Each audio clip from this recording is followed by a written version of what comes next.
안녕하십니까. 셀코TV 구독자 그리고 시청자 여러분, 여러분의 하루를 더욱 풍성하고 건강하게 만들 탐나는 일상을 시작하도록 하겠습니다. 오늘은 오랜만에 풍수에 관해서 얘기를 좀 나눠보려고 하는데요. 로스쿨을 포기하고 풍수 유튜버가 돼서 경제적 자유를 얻은 분이라고 합니다. MZ세대 풍수 전문가, 독특하세요. 멋지동 천동희님 어서 오십시오. 네, 예. 반갑습니다. 법대를 나오셨어요? 아, 예, 그렇습니다. 네. 네. 그리고 부동산을 공부하셨고, 네, 네, 맞습니다. 풍수에도 관심이 많으시고, 네, 예, 연관이 됩니까? 저희 집안 자체가 그런 그 풍수 집안이기도 하고, 저희 네. 부친께서는 또 대통령 풍수 자문을 지내셨던 분이셔서, 아, 또, 그러시군요. 예, 그래서 그분 밑에서 또 빠르게 풍수에 대한 부분을 습득을 했고, 어느 정도는 현대인들이라 하더라도 네.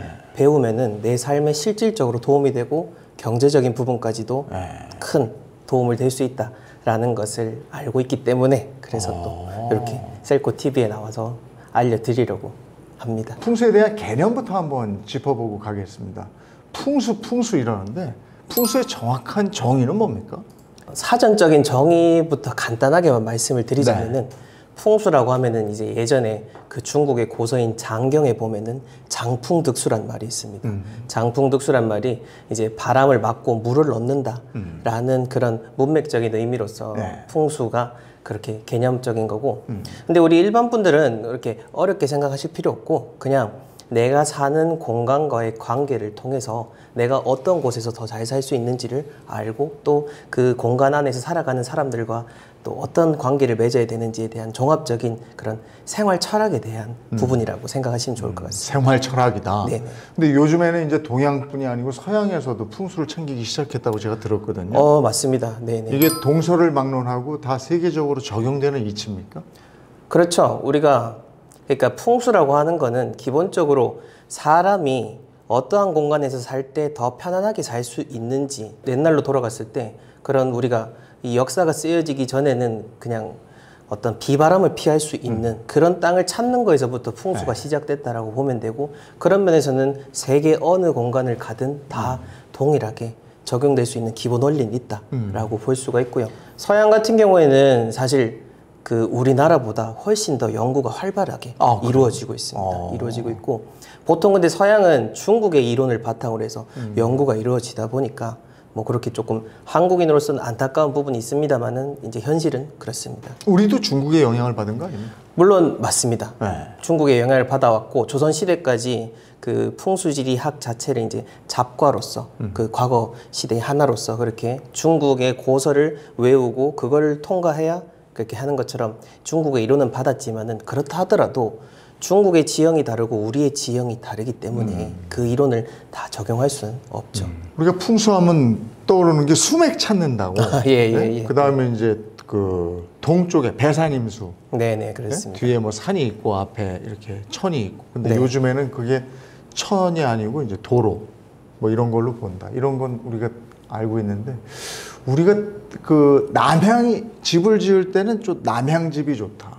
뭐 요런 정도 알고 있거든요. 이게 일반인들이 알고 있는 풍수의 기본인데. 네네, 맞습니다. 이게 기본은 맞는 겁니다. 예, 남향이 좋고 또 배산임수가 좋다라는 거는 기본적으로는 맞는데, 그런데 그게 우리 삶에 적용될 때 어떻게 적용이 돼야 되는지에 대해서는 다들 잘못 알고 계신다라고 볼 수 있고, 대표적으로 이제 남향이 왜 무조건 다 좋지 않냐라고 보자면은, 이제 남향이 좋다라고 내려오는 이유는 예전부터 농경사회를 바탕으로 하다 보니까 가장 빛을 많이 받는 향이 남향이라서 좋다라고 하는 거지, 지금은 이제 현대사회고 굳이 이런 일조량과 농경 작물에 대한 부분이 아니기 때문에 어떠한 지형에 맞추어서 편안하게 지었는지 안 지었는지, 그래서 남향이 아니라 하더라도 잘못된 지형, 잘못된 구조로 앉히면은 좋지 않은 집이고, 북향이라 하더라도 그 지형에 맞게 지어지고 구조가 잘 되어 있으면 좋은 집이다. 그렇게 볼 수가 있습니다. 배산임수에 있어서 우리가 중학교 때부터 배산임수를 거의 교과서에서부터도 볼 수가 있습니다만은, 사실 이 배산임수라는 것을 우리가 삶의 적용에 정확하게 적용하기는 상당히 어려운 측면이 있습니다. 그리고 꼭 한 가지 아셔야 될 거, 그리고 저희 집안에서만 이제 말씀드리는 부분 중에 하나가, 배산임수를 따질 때는 딱 내가 어떤 현장에서 만약에 살 집을 구하고자 할 때 그 집에 가서 보여지는 배산임수, 나를 중심으로 했을 때 주변에 보여지는 배산임수가 나에게 영향을 주는 그런 풍수의 원리지, 단지 지도상에서 보여지는 저기 산이 있구나, 뭐 물이 있구나, 이거는 어찌 보면은 나하고는 그렇게 큰 영향이 가지 않는다. 여기 지금 사진에 나오는 이걸 뭘 보여주시려고 이 사진을 가져오신 거죠? 여기 같은 경우에는 이제 우선은 우리가 배산임수할 때 산 자체가 요즘은 또 자연에 대한 관심이 많다 보니까 네. 산을 보면 다 좋다라고 하시는데 근데 산도 사실 풍수적으로 모양이 다 정해져 있고 그게 산이 나한테 어떤 위치에 있느냐에 따라서 좋고 나쁨이 있습니다. 지금 가져온 사진 같은 경우에는 여기 작년에 또 저희를 통해서 의뢰해 주신 분의 그 펜션입니다.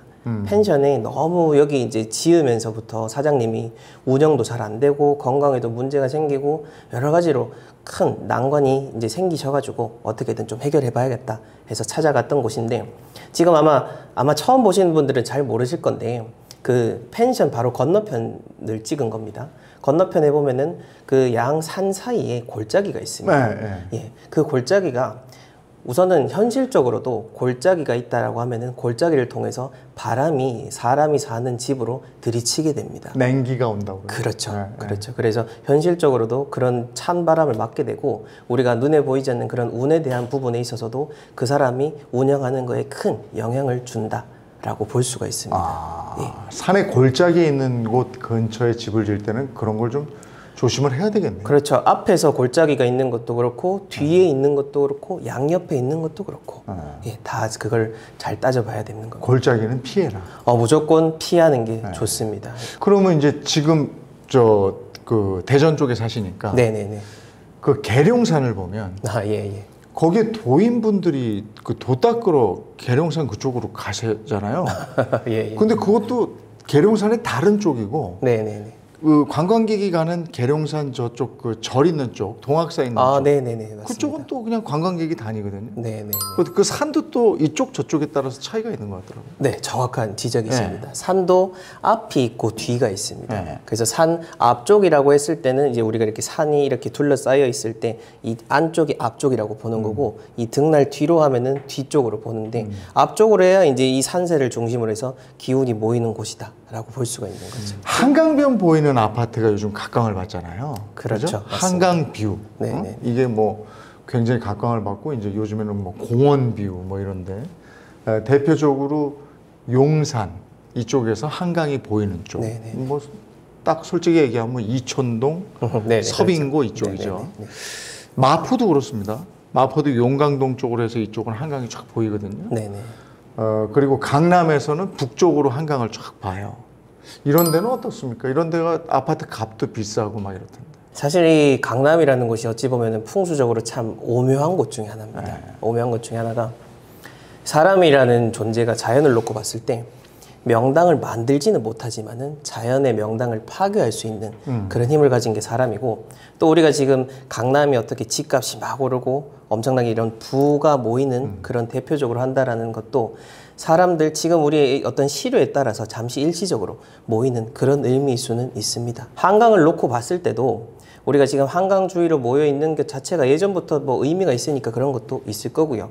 근데 아까 얘기 드린 것처럼 그 한강에서도 어떠한 위치, 어떠한 향을 놓고 어떻게 보느냐에 따라 다르고, 그 물이라는 게 사람에게 생기를 주는 부분도 있습니다만은 그 물을 또 잘못 이용하면은 물이 나의 기운을 쓸어가는 측면도 있어서 그 한강변 안에서도 또 좋은 지형적인 위치가 나뉘어지기는 합니다. 그러면 이렇게 뭉뚱그려서 이게 서울을 기준으로 뭉뚱그려서 보면요. 네네. 우리가 구마다 이제 있잖아요. 네네네. 근데 서울에서 이게 아파트 값이 아니고 풍수적으로 봤을 때 평균적으로 가장 좋은 데가 어느 구입니까? 말씀을 드려도 되나요? 예, 뭐 한번 듣고 싶어요. 예. 이게 제가 말씀드리기 민감한 게 사실 저희한테 의뢰해 주시는 분들도 어디가 좋냐라고 다들 이렇게 물어보시지만 저희가 대답을 드리지는 않습니다. 그러면 않고 예. 지역을 말씀드리진 않고 대신에 스스로 찾을 수 있는 방법에 대한 부분은 알려드리고 그건 있습니다. 예. 있고 한강면을 놓고 우리가 보자면은 네. 사실 이 풍수에 대한 논문이 지금도 한국에서 이제 조금씩 시작이 되고 있습니다. 그래서 요 물길을 보시면은 활의 모양을 했다고 해서 활의 안쪽으로 하면은 궁수라고 하고 활의 바깥쪽이라고 하면은 반궁수라고 합니다. 그래서 이 궁수, 반궁수에 따라서 그 집값이 어떻게 영향을 미치에 대한 논문이 쓰여진 것도 있습니다. 현재 국내에 있는데 여기에서 지금 보시자면은 그 용산구를 중심으로 했을 때 국립중앙박물관이 물이 이렇게 예쁘게 돌고 들어간다라고 하면은 저기가 궁수, 활의 안쪽이라고 보시면 되고요. 바로 건너편 동작대교 국립서울현충원은 이제 활의 바깥쪽이기 때문에 반궁수다라고 하는 건데 물길을 놓고 봤을 때 그 밤섬에서부터 내려오는 그 물길이 동작대교 쪽으로 바로 아래로 향합니다.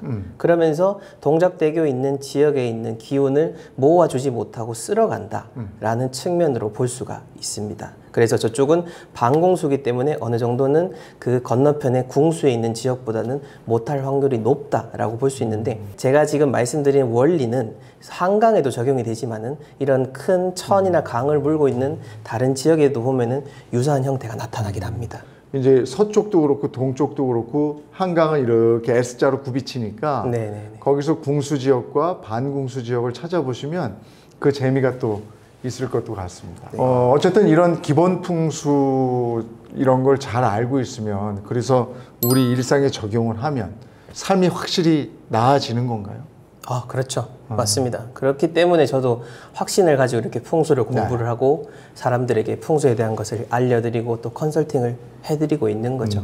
왜냐하면 자연의 순리대로 살아가는 부분이 어찌 보면 가장 그런 내 자원을 투입하지 않고도 효율적으로 살 수 있기 때문에 그것을 현실적인 부분으로 보셔도 되고 운적인 흐름으로 보셔도 여러 가지로 다 도움이 될 수가 있습니다.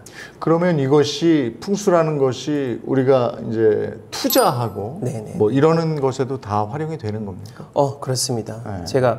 제가 아파트 풍수지리 강의를 하고 있는데요. 네. 또 그 아파트 풍수지리 강의의 내용을 보면은 실상 부동산 투자자분들이 하시는 강의 내용하고도 별반 차이가 나지 않습니다. 입지에 대한 분석을 하는 거에 있어서 맞물리는 부분이 많고 오히려 풍수를 놓고 봤을 때 그렇게 부동산 투자자분들께서 말씀하신 입지에 대한 것을 다 포섭할 수 있다라는 측면으로 우리가 생각을 할 수가 있는 겁니다. 그러면 실제로 풍수를 잘 활용해서 부를 일군 사람, 우리가 아는 사람으로 누가 있습니까? 유명한 사람 중에. 가장 가장 대표적인 인물이 바로 그 삼성을 설립하신 고위 이병철 회장. 네네네 그렇습니다. 예. 이병철 회장님 같은 경우에는 사실 풍수를 공부하시거나 풍수를 업으로 하시는 분들은 다 암암리에 알고 계신데요.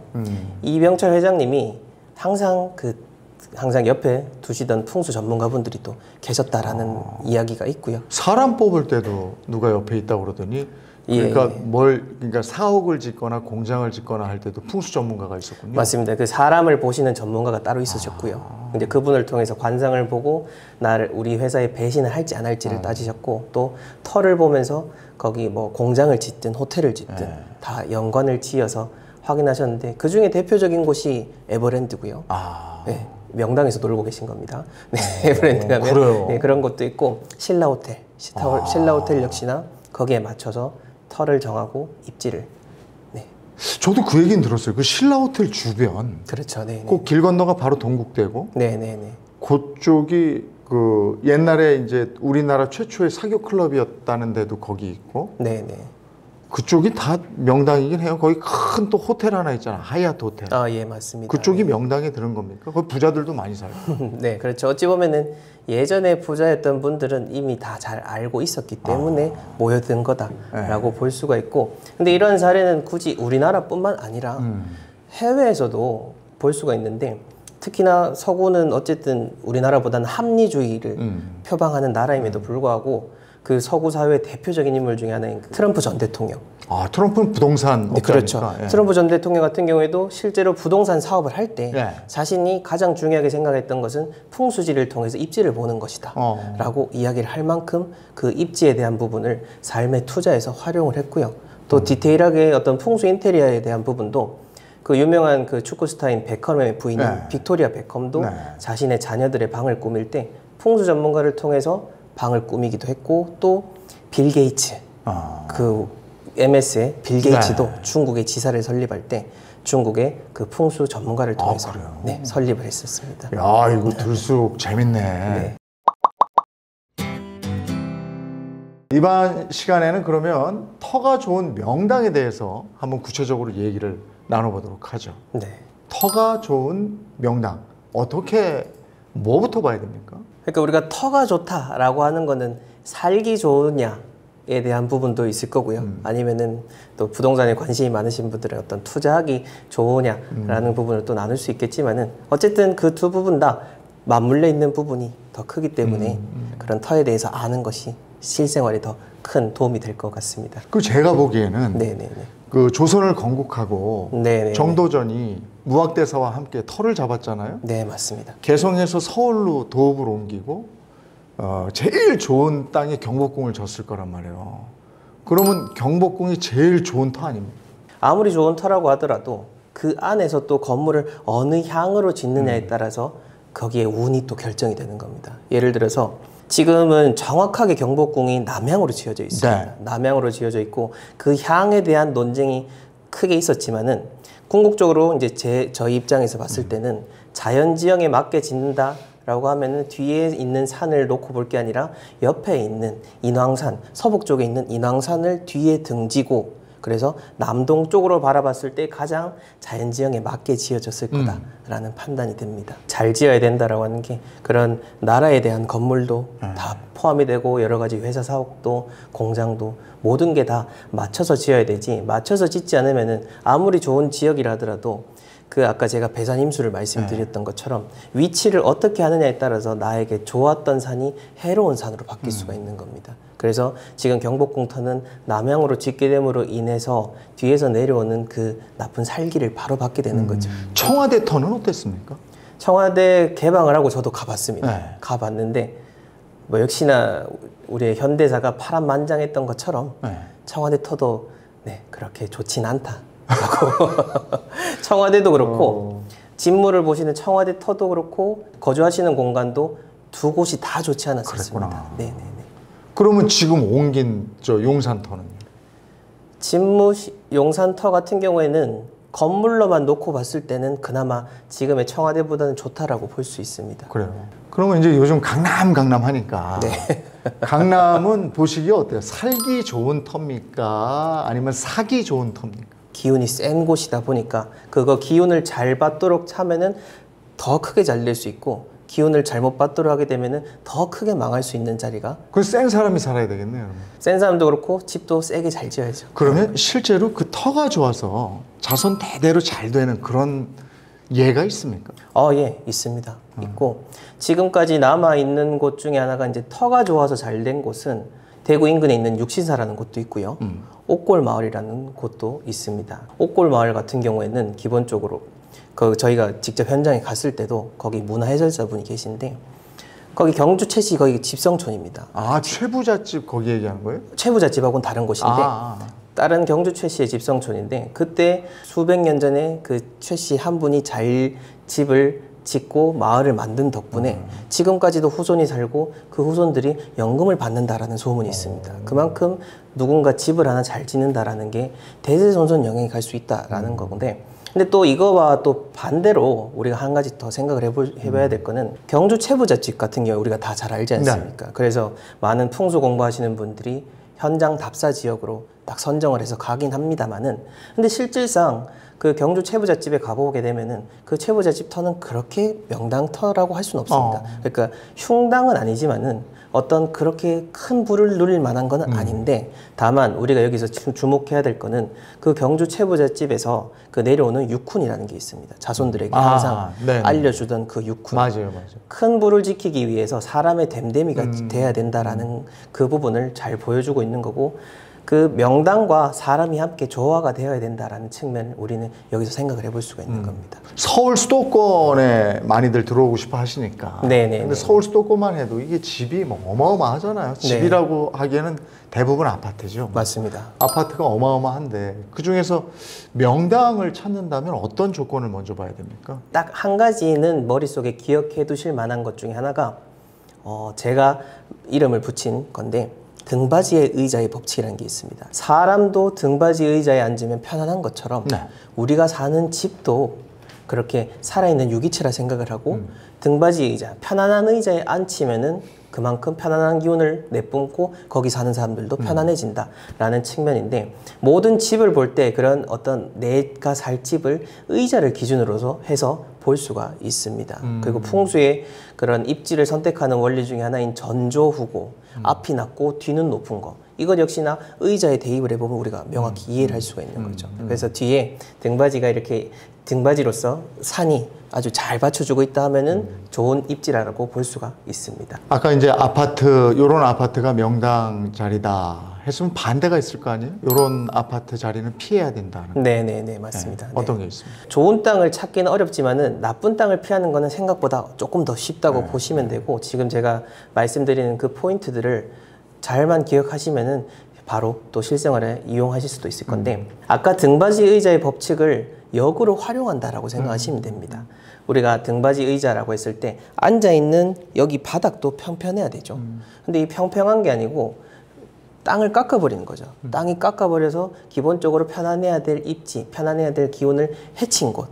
그래서 조금 더 쉽게 설명을 드리자면은 어떤 산을 너무 깎아서 산을 이렇게 돼 있는데 깎아버려가지고 이렇게 옹벽을 세우고 터를 만든 곳, 그런 곳은 기본적으로 피하시는 게 좋다. 적당히 깎는 건 괜찮습니다. 또 건물을 짓다 보면은 적당히 깎는 거는 땅의 기운을 해치지 않는데 너무 심하게 정말 이렇게 절벽에 가깝다라고 싶은 그런 곳은 어쨌든 거기서는 피하시는 게 좋고, 등받이 의자를 반대로 앉았을 때 우리가 등을 기대는 게 아니라 반대로 거꾸로 앉으면은 이제 다리도 벌리고 앉아야 되고 여러 가지로 불편하겠죠.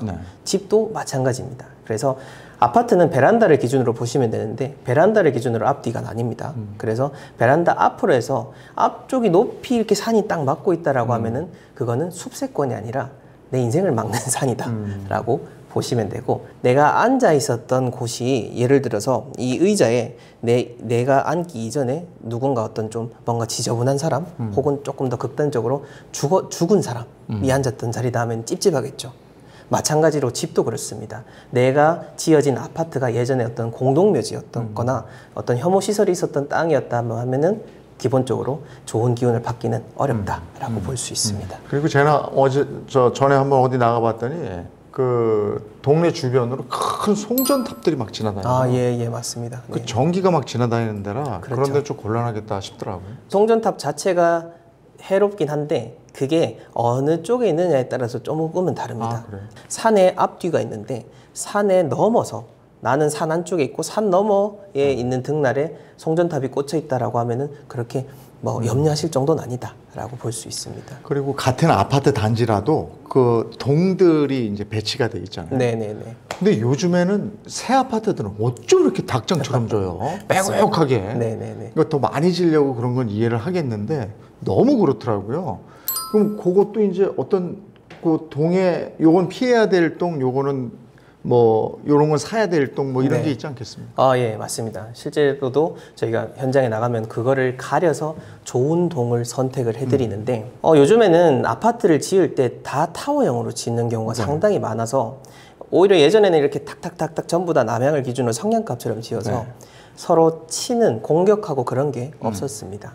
근데 요즘 지금 사진을 하나 보시면은 위쪽에 동그라미 쳐진 백이동을 기준으로 했을 때 바로 건너편 쪽에 그 놀이터 건너편에 있는 화살표 반대로 가면은 거기 뾰족한 부분이 앞쪽으로 향하고 있습니다. 저걸 공격한다고 표현하는 거죠? 그렇죠. 저걸 이제 친다라는 개념으로 보시면 되는데 이게 그냥 어떤 터무니없는 얘기가 아니고 예전에 집을 지을 때도 가장 나쁜 것 중에 하나가 우리가 집을 지을 때 건너편에 있는 용마루가 바로 정면으로 보이면은 그 집에 살면은 큰 해를 본다라고 했었습니다. 그러한 이론을 현대 아파트에 적용을 한 게 지금 이런 동을 친다라는 개념으로 볼 수가 있는 겁니다. 현대 풍수에 있어서 도로는 곧 물길로 또 같이 환원이 됩니다. 이 화살표 그대로 도로가 지금 건너편 저기 북동쪽에 있는 동으로 치는 그런 형태로 돼 있기 때문에 저 동은 저희가 만약에 골라드린다고 하면은 배제시키는 동이다라고 물이 친다 이거죠. 그렇죠. 물이 치면서 이제 재물을 쓸어 넘어간다. 요즘에 이제 부동산 시장이 좀 침체돼 있긴 합니다만은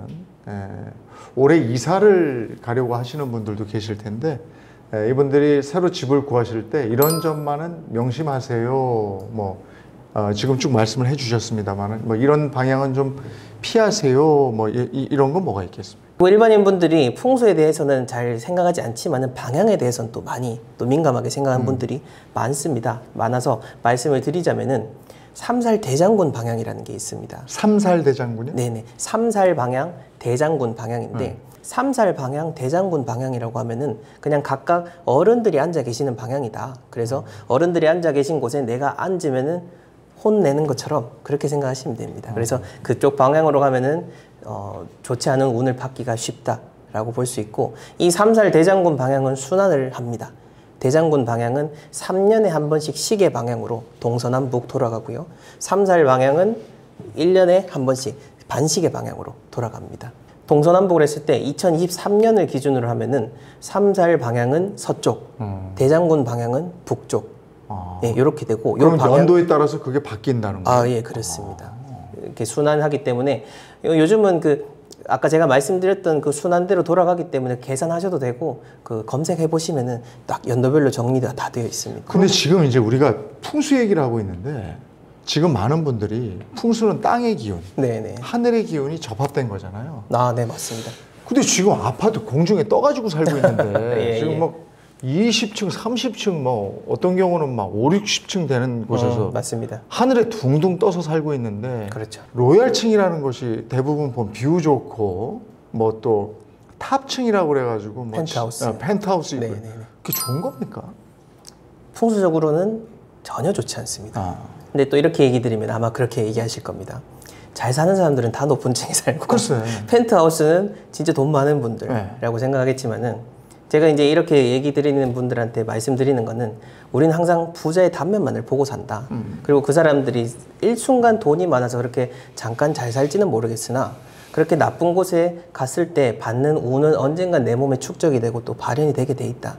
돈을 놓고 봤을 때 사실 돈이 많으신 분들이 기가 세다라고 볼 수가 있죠. 네. 근데 그런 분들 따라서 삶을 다 맞추려 하다가는 큰일 난다 라고 볼 수 있고, 그래서 우리는 가장 근본된 원리대로 살 수가 있고, 풍수 로얄층이라고 했을 때는 땅의 기운을 받는 곳이 중요한데, 근데 이 땅의 직이라는 것이 층이 올라갈수록 얇아집니다. 그러니까 층이 점점 이렇게 미세하게 얇아진다라고 볼 수가 있는데, 그래서 전형적으로 이제 아파트마다 다르겠지만은 전형적으로 보통 한 3층에서 5층 혹은 그 8층 그 정도라고 보시면 됩니다.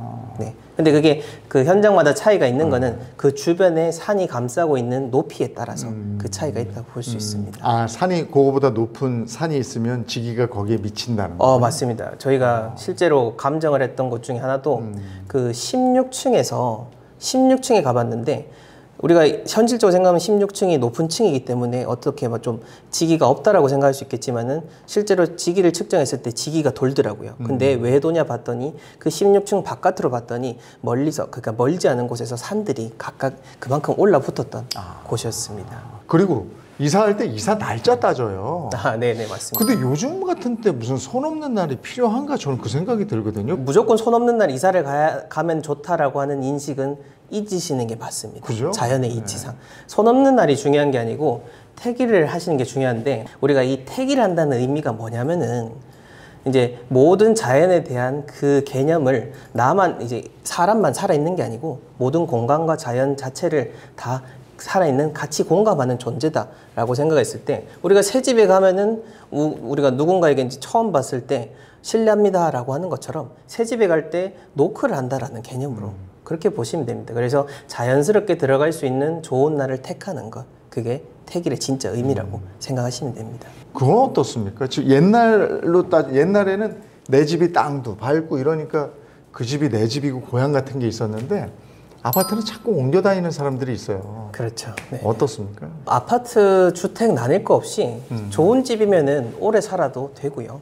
아까 말씀드렸던 것처럼 500년 동안 내려오는 마을이 있고, 또 그 아까 아버님 말씀하셨던 네. 것처럼 그렇게 잘 되는 집 같은 경우에는 계속 잘 살아도 되고 운 쪽으로는 사실 그렇게 내가 잘 된 집은 안 파는 게 좋다라고 이야기를 드립니다. 아파트는 딱 구조가 정해져 있다 보니까 가장 정확한 어떤 풍수에 맞게 지어지지 않는 경우가 있겠죠. 그래서 나쁘게 지어진 그 안에서도 나쁜 운이 있는데 그 나쁜 운이 내 몸에서 매일매일 조금씩 쌓이게 됩니다. 그래서 일정 기간 이상, 뭐 예를 들어서 이제 보통 10년이라고 이야기를 드립니다. 그 기간이 지나면은 나쁜 운들이 쌓였던 게 어느 순간 이제 발현이 되면서 나에게 현실적으로 어떤 나쁜 일들을 만들어내기 때문에 그럴 때는 거처를 옮기시는 게 좋은데, 근데 그 집에 들어가서 다 좋았다라고 하면은 꼭 이사 가진 않으셔도 됩니다. 그래서 이제 이거를 우리가 운의 측면에 있어서 저는 이거를 종이 한 장의 법칙이라고 명칭을 합니다. 우리가 매일매일 살아가는 이 순간 내가 오늘 머무르는 공간들을 통해서 내가 좋은 기운, 나쁜 기운들을 받는데,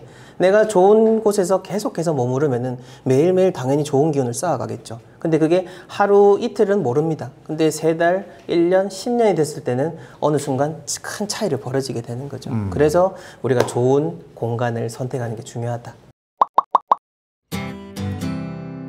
이번에는 이제 집 안으로 들어갈게요. 실내 인테리어 얘기를 좀 하도록 하겠습니다.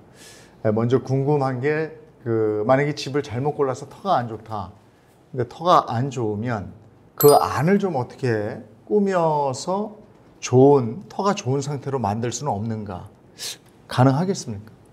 바로 말씀을 드리자면은 안 됩니다. 안 돼요. 안 되는데 이게 풍수의 개념으로 봤을 때 우리가 풍수 인테리어를 하는 거는 비보 풍수라고 볼 수 있습니다. 비보 풍수라고 하면은 부족한 것을 메꾼다라는 측면인데 부족한 것을 메꾸는 것이 원천적으로 잘못된 것을 바꿀 수 있다라는 개념으로 풍수 인테리어를 접근하면은 오히려 해가 될 수 있습니다. 아, 그렇군요. 네네네. 그 집을 고를 때 이제 아파트 구조가 있잖아요. 네네. 근데 예전에 아파트 구조가 간단했어요, 그냥. 아, 예, 네? 맞습니다. 네. 이렇게 현관 딱 들어가면 왼쪽 오른쪽에 방이 있어요. 네네. 방 4개 경우에. 예, 예.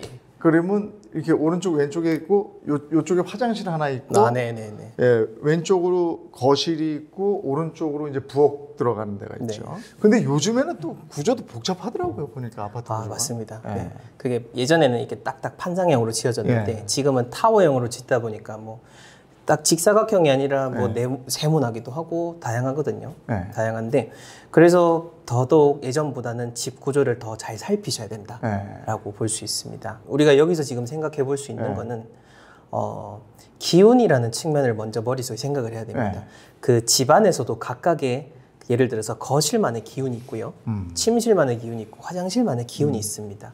그렇게 각각의 기운이 존재한다라고 봤을 때 그 기운들은 서로 조화롭게 이루어져야 되고 바로 이렇게 마주치면서 충돌하는 게 아니라 우리 태극기 모양처럼 이렇게 둥글게 해야 되는데 지금 요 평면들을 보시게 되면은 현관을 바로 열자마자 바로 그 문이 화장실 문을 들이치게 됩니다. 이거는 기운과 기운이 섞이는 게 아니고 충돌한다라고 볼 수 있고 풍수에 있어서 사는 집에서 현관은 모든 복이 들어오는 자리입니다. 그리고 화장실은 집안의 모든 나쁜 기운이 존재하는 곳입니다. 그렇다면은 현관으로 들어오던 좋은 기운이 화장실 문을 보고 충돌을 해버리고 도망가게 된다. 그렇게 생각을 하시면 도움이 될 겁니다. 근데 저는 그것도 신기해요. 예전에 화장실이 이제 나쁜 기운이 네네네. 화장실 귀신이 있었어요, 옛날에. 예, 네? 맞습니다. 네네. 빨간 휴지주가, 노란 측간신이라고 하죠. 예. 그리고 그 장독대, 부엌에도 조항신이라고 그래가지고. 네, 맞습니다. 네. 그런 게 있었거든요. 그래서 이제 본청하고는 좀 멀리 뒀단 말이에요. 근데 이게 아파트는 다 들어가 있잖아. 그렇죠. 네네. 이건 문제 없습니까? 예전에 화장실이 집 밖에 있었지 않습니까? 그러니까. 근데 지금 집 안으로 들어오게 되면서 화장실에 대해서 더 조심을 해야 되는 거고 아까 지금 화장실에 측간신, 조항신이라고 하셨는데 그게 곧 각각의 공간에 머무는 기운이다라고 생각하시면 됩니다. 그러니까 이제 그게 어떤 귀신의 느낌이 아니고 그렇죠. 네. 기운의 느낌으로 받아들여라. 네네, 맞습니다. 네. 그런 측면에서 봤을 때 요즘 또 가장 또 문제가 될 수 있는 것 중에 하나가 지금 사진을 하나 가져왔는데 이건 실제 그 광주에 갔을 때 한 그 의뢰인분의 집을 찍은 겁니다. 보시면 아시겠지만은 전형적인 그 확장형 발코니라는 집입니다. 발코니 확장해 놓은 거네요. 예, 요즘 그렇죠. 대부분이래요. 예, 맞습니다. 네. 그런데 풍수의 가장 근본 원리로 봤을 때는 확장형 발코니는 그렇게 좋지는 않습니다. 아, 발코니가 있는 게 나아요? 네, 맞습니다. 아까 기운을 측면을 말씀드릴 때 기운이 서로 충돌하면 안 된다라고 얘기를 드렸죠. 근데 발코니 밖에서는 집 밖에 있는 기운을 외기라고 하고 네. 발코니 안에 있는 집안의 기운을 내기라고 하는데 그 외기와 내기도 또 같이 맞물리지 않습니까? 맞물린다는 측면에서 봤을 때는 중간에 발코니가 있어야 그거에 완충작용을 하면서 그렇게 기운이 잘 조화롭게 할 수 있는데 지금은 발코니가 사라짐으로 인해서 바로 충돌이 일어나게 되니까 여러 가지로 운적으로 부정적인 영향을 끼칠 수 있다. 그러면은 저렇게 발코니를 굳이 트지 않고 네네. 발코니를 그냥 놔두고 실외와 실내를 확실하게 구분하는 그런 집을 좀 찾아보시는 게 요즘 근데 그런 집도 흔치 않아요. 맞습니다. 다 헐어가지고. 헐기도 하고 이걸 또 팔려고 할 때 발코니가 없는 걸 또 선호하다 보니까 그렇죠. 네, 그걸 더 때- 넓으니까. 네. 근데 지금 이 구조를 보시면은 각각의 문 모양을 보시면은 그 어느 한 곳도 배치된 곳이 없습니다. 그러니까 문과 문이 서로 마주하지 않고 조금씩 빗나가 있습니다. 네. 그렇다면은 이게 문과 문이 마주칠 때를 문충살이라고 하는데 이 집 같은 경우에는 전형적으로 문충살이 없이 잘 지어진 집이다라는 측면으로 가져온 도면입니다. 근데 요거를 아마 건설사 분들도 예전에는 또 이걸 인지하셔가지고 잘 피해서 지으신 분들도 계시고요. 근데 이거를 안 가리시는 분들은 문마다 다 마주치게 지은 집들도 있습니다. 그런 집들은 피하시는 게 좋죠. 그게 문충살이군요. 그 기운과 기운이 충돌한다. 아. 문과 문의 기운이 충돌한다. 각각의 공간의 기운이 충돌한다. 그렇게 보시면 됩니다. 예. 근데 이게 전형적으로 또 좋지 않은 곳 중에 하나인데 사실 현관문하고 침실하고 마주칠 때는 이제 저 침실 작은 방하고의 충돌이기 때문에 어떤 아까 화장실하고 충돌하는 거하고는 개념이 좀 다릅니다. 이건 그냥 다른 공간하고의 충돌이라서 그냥 그런 부분으로 생각하면 되지 그게 집 전체적으로 나쁘다라고 볼 수는 없는데 근데 여기는 문제가 화장실하고 안방이 마주한다라는 측면인데 안방은 전형적으로 집안에서 좋은 기운이 만들어지는 생성의 공간입니다. 생성의 공간이고 화장실은 더러운 공간이라고 이야기를 드렸었죠. 현관도 집안에 좋은 기운이 들어오는 그런 생성의 의미를 가지는데 그 생성의 의미를 가지는 각각의 공간이 화장실과 마주한다라고 하면은 집안이 크게 기운적으로 좋지 않다 볼 수 있습니다. 그 아이 공부방을 만들 때 아, 네네네. 이제 그리고 그 안에 들어가서도 방이 하나 더 있다면 네. 어느 쪽에 아이 공부방이 나을지. 예전에 전통적인 풍수 이론을 보자면은 항상 우리 예전에 한옥 가옥에서는 그 공부하는 자녀가 크게 열심히 하라고 동쪽으로 방을 내주곤 했었습니다. 동쪽. 예. 아, 일찍 일어나라고? 일찍 일어나는 것도 있고 이제 떠오르는 태양의 기운을 받는다라는 측면. 그리고 동이라고 하는 거는 푸르고 새로 자라나는 봄의 의미를 지니기 때문에 그래서 동쪽에 방을 내주곤 하셨는데 지금도 만약에 집을 짓는다라고 하면은 모두 다 그렇진 않지만은 보통은 동쪽으로 자녀 방을 내어주시면은 좋다고 볼 수 있습니다. 근데 공부할 때는 네. 얘네가 딴짓 안 하게 네네. 아예 북서 쪽에 놓고 그냥 조용히 네. 전등 켜놓고 공부하게 하는 집들도 있거든요. 근데 북서쪽이라고 하면은 그 아까 제가 방향의 의미가 다 있다라고 했는데 북서쪽은 굳이 방향에 대한 의미를 말씀을 드리면은 아버지를 상징하는 자리입니다. 아, 그래요? 예, 아버지를 상징하는 자리이기 때문에 어떠한 집이라고 하면은 가장이 지내시는 게 좋고요. 만약에 공장, 사옥, 사무실이라고 하면은 그 공간에 어떤 장이 앉아야 될 곳인데 근데 문제는 자녀가 서북쪽 아버지가 예를 들어서 가장이 앉아야 될 자리에 앉는다라고 하면은 얘가 기운이 너무 세져가지고 그래요? 부모님 말을 안 듣게 될 확률이 높습니다. 그래요? 반대로 아이가 너무 기죽어 살고 그렇다면 오히려 도움이 될 수 있어요. 오히려 서북 쪽에. 예. 그 꼭 지켜야 될 풍수 인테리어 8원칙이라는 게 있어요? 네, 셀코 TV 시청자분들을 위해서만 8가지 딱 핵심적인 거 네. 바로 듣고 이해하실 수 있도록 그 설명을 하려고 가져왔는데 우선 첫 번째로 현관은 우리 집에 모든 좋은 기운이 들어오는 입구입니다. 집안에 좋은 기운이 들어오는 입구는 현관뿐이다 라고 보시면 되기 때문에 현관은 항상 고급스럽게 조금 더 만약에 집을 짓고 시공하신다면 더 좋은 자재를 사용해서 쓰시고 어떤 다른 지저분한 것들 뭐 다른 소품들 너무 많이 두지 마시라 깨끗하게 하시라 라고 하면서 그 현관에 대한 부분 이야기 드릴 수 있을 것 같고요. 그 다음 두 번째로는 안방에 대한 이야기입니다. 안방은 집안에서 기운이 생성되는 곳이고 그 안방이 인큐베이터라고 생각하시면 됩니다. 우리가 안방에서 잠을 자죠. 잠을 자는데 잠을 자는 시간 동안 가만히 있는 게 아니라 그 육체적으로도 무수히 많은 활동이 일어나게 되고요. 땅의 기운적인 측면에서도 우리가 그 집에서 잠을 자면서 가장 많은 시간 동안 한 자리에 머무르게 됩니다. 마치 인큐베이터 속에 있는 신생아와 같은 거죠. 그래서 안방 풍수 인테리어는 가장 깔끔하고 은은한 조명으로 그렇게 조용한 공간으로 꾸며줘야 된다라는 점을 생각하시면 되고, 그 다음 세 번째로 중요한 공간이 이제 주방인데, 주방에서 제일 중요한 게 이제 가스레인지, 뭐 요즘은 인덕션, 그렇게 보시면 됩니다. 화기. 네, 화기. 화기인데 화기 중에서도 가스레인지, 인덕션, 주화기, 그거를 위주로 깨끗하게 하셔야 되는데, 그게 왜냐면은 예전에 한옥 형태를 생각을 해보게 되면은 우리가 아까 말씀하신 조항신이라고 하셨죠.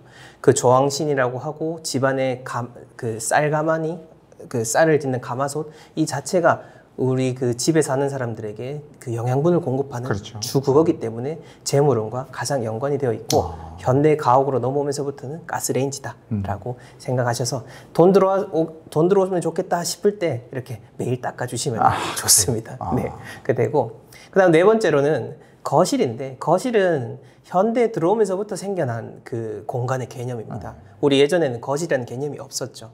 근데 거실이 중요한 이유 중에 하나가 모든 집안의 기운들이 다 모이게 되고 모든 가족들이 같이 거실에서 공간에서 지내기 때문에 그 기운들이 서로 융화되고 조화롭게 잘 돼야 해야 됩니다. 그래서 모든 기운들이 잘 활동하고 섞일 수 있도록 쾌적하고 밝게 꾸며주시는 게 좋다라고 생각하시면 되겠습니다. 다섯 번째로 욕실, 화장실이라고 했을 때는 제가 그 좋지 않은 기운이 나오는 공간이라고 이야기를 드렸죠. 그렇기 때문에 항상 우리 집과는 분리된 곳이다 라는 생각으로 꼭 닫아두시면 좋고, 물론 환기는 하셔야겠죠. 환기는 하고 그 물이 마를 정도까지는 하시되 그게 아닐 때는 항상 그 욕실 문도 닫고 변기 뚜껑도 내려놓으시라 라고 이야기를 드립니다. 자, 그 다음 여섯 번째로는 그 매일 환기하라라고 제가 이야기를 드립니다. 기운이라는 개념이 조금은 어렵고 사실 처음 들으시는 분들은 너무 추상적으로 다가오긴 할 겁니다. 하지만 그래도 원칙적인 부분을 설명을 드리자면은, 기운은 그 좋은 기운은 들어오고 나쁜 기운은 빠져나가지만은 또 한편으로는 계속해서 순환을 해줘야 됩니다. 그래서 집안에 왜 우리가 문 닫아놓고 있으면은 공기가 답답하지 않습니까? 그런 현실적인 측면에서도 공기를 순환시켜주면은 우리가 좋은 생각이 나고 리프레시 된다고 하는 것처럼 환기도 자주 해주시는 게 좋습니다. 그 다음 일곱 번째로는 그 예전에 어떤 한옥의 뭐 대감님 댁이라고 하면은 무슨 이름을 붙이지 않았습니까? 그거는 어찌 보면 무슨 정 뭐. 네네네, 맞습니다. 그거는 우리 선조분들이 정말 현명하셨다라고 볼 수 있습니다. 왜냐면은 집이라는 공간은 우리가 어떤 투자의 대상, 그냥 무생물, 그런 콘크리트 덩어리라 생각했지만은 사실 모든 것에는 다 기운이 깃들어 있고, 그런 것 중에서도 가장 신비한 공간이 바로 집입니다. 집이라는 것도 사실 우리가 보여지지 않고 살아있지 않다라고 생각할 게 아니라 같이 기운을 교감한다라는 측면에서 봤을 때 이 집에게 이름을 붙여주고 항상 소통하려고 하는 그 마음 자세, 그거를 가지면은 더욱더 그 집에서 좋은 기운을 만들어낼 수 있다. 그 다음 마지막으로 여덟 번째 이야기 드리고 싶은 거는, 집을 꾸미는 것도 좋지만은 궁극적으로는 그 좋은 집에 어울리는 사람이 되어야 된다. 그러니까 우리가 진주 먹거리란 돼지가 되면 안 되는 것처럼 그 진주 먹거리가 어울리는 품격 있고 격이 높은 사람이 되고 집을 깨끗하게 관리하고, 그뿐만 아니라 주변에도 좋은 사람이 되어야지 그 땅의 좋은 기운하고도 같이 동기감흥이라고 하는 차원에서 보시면 되는 겁니다. 저희 셀공TV 시청자 여러분들에게 풍수지리의 중요성, 풍수의 중요성을 한마디로 좀 전해주신다면? 딱 한 줄로 말씀드릴 수 있을 것 같습니다. 진짜 부자들은 다 안다. 진짜 부자를 만나서 쫓아다녀야 되나? 예, 오늘 함께 해주셔서 고맙습니다. 네, 감사합니다. 고맙습니다. 네.